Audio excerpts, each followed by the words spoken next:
کہ ہمارے پر بھی آزمائشیں آتی ہیں تو ہماری توجہ جو ہے نا وہ پہلے اس طرف جاتی ہے کہ مجھ پر کسی نے جادو کروا دی ہے، مجھ پر کسی نے سفلی کروا دی ہے، مجھ پر کسی نے بندش کروا دی ہے، میرے ساتھ یہ مسئلہ ہو گیا ہے۔ بہنوں کا جو دھیان ہے نا سب سے پہلے اپنی نند کے اوپر جاتا ہے، ساس کا دھیان اپنی بہو پہ جائے گا، بہو کا دھیان اپنی ساس پہ جائے گا۔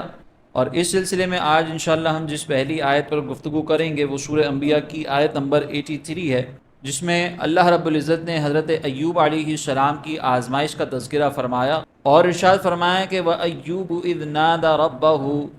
اور یاد کرو جب ایوب نے اپنے رب کو پکارا، انی مسنی الضر وانت ارحم الراحمین، کہ بے شک مجھے تکلیف پہنچی ہے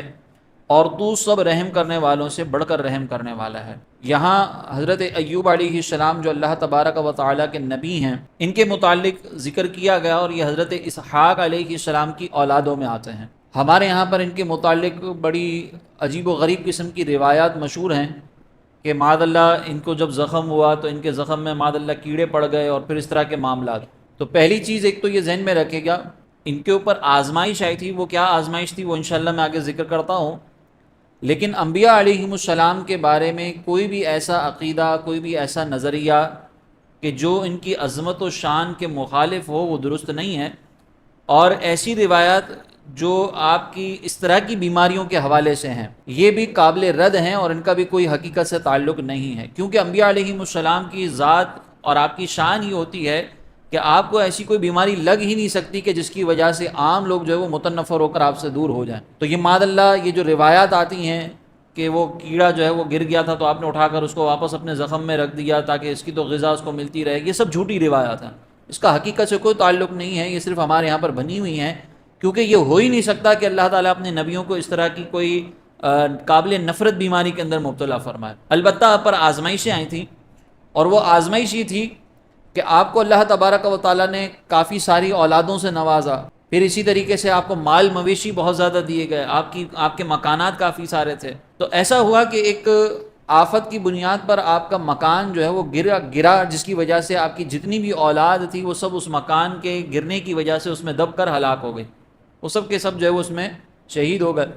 پھر آپ کے جو جانور تھے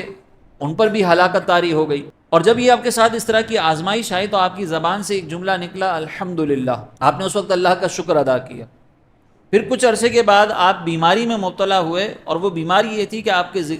کے جسم پر جو ہے وہ کچھ آبلے پڑ گئے تھے۔ ہمارے یہاں پہ بھی جیسے بعض اوقات ایسا ہوتا ہے کہ الرجی کی وجہ سے کچھ اس طرح کے لال لال نشانات جسم پر پڑ جاتے ہیں جو قابل نفرت نہیں ہوتے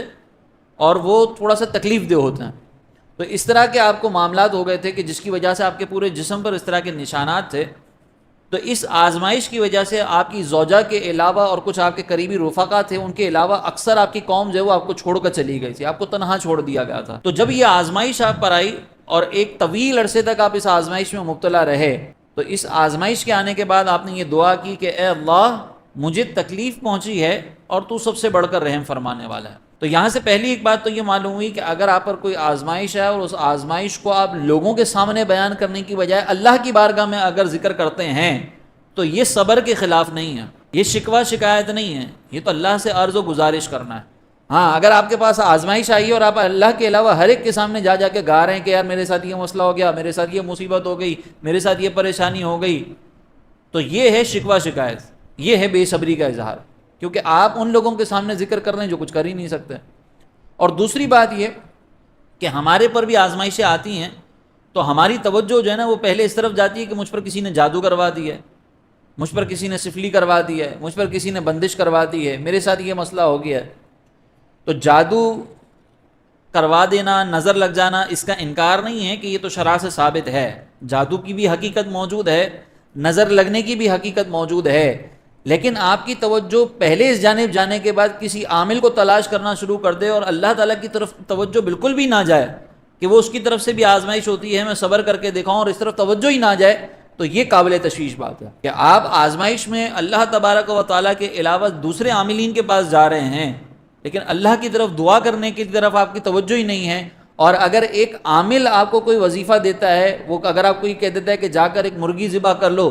تو ہمیں اس کے اوپر یقین ہو جاتا ہے لیکن اپنی دعا مانگنے پہ یقین نہیں ہوتا، یہ قابل تشویش ہے۔ ہمیں حدیثوں میں آنے والے وظائف کے اوپر وہ بھروسہ نہیں ہوتا جو کسی عامل کے منہ سے ہم نے وظیفہ سنا ہو تو اس کے اوپر اعتماد ہو جاتا ہے. میں اس کا انکار نہیں کر رہا کہ ہر ایک کی طرف سے آنے والے وظیفے میں اللہ نے اثر رکھا ہے، لیکن سب سے زیادہ اثر اس وظیفے میں جو میرے اور آپ کے آقا علیہ السلام نے ہمیں دی ہے. اور دعا مومن کا ہتھیار ہے، ہم دعا مانگنے کی طرف کیوں نہیں جاتے؟ تو ان ساری چیزوں کا جو ہمارے ہاں پر ہو رہی ہیں اس کا انکار نہیں ہے جب تک کہ وہ حد میں رہ کر ہوں اور ان کو ان کے مقام پر رکھا جائے. لیکن اگر آپ ان چیزوں کے اندر مبتلا ہونے کے بعد اللہ تعالیٰ کی طرف سے توجہ ہٹا دیں گے تو پھر یہ قابل تشویش بات ہے. اصل مقصد ہے اللہ کی طرف متوجہ کرنا. تو ہم نے اپنی پاس کوئی بھی آزمائشیں آئیں تو پہلے جواب یہ کہنا کہ یار کسی نے کوئی کالا جادو تو نہیں کروا دیا. بہنوں کا جو دھیان ہے نا سب سے پہلے اپنی نند کے اوپر جاتا، ساس کا دھیان اپنی بہو پہ جائے گا، بہو کا دھیان اپنی ساس پہ جائے گا،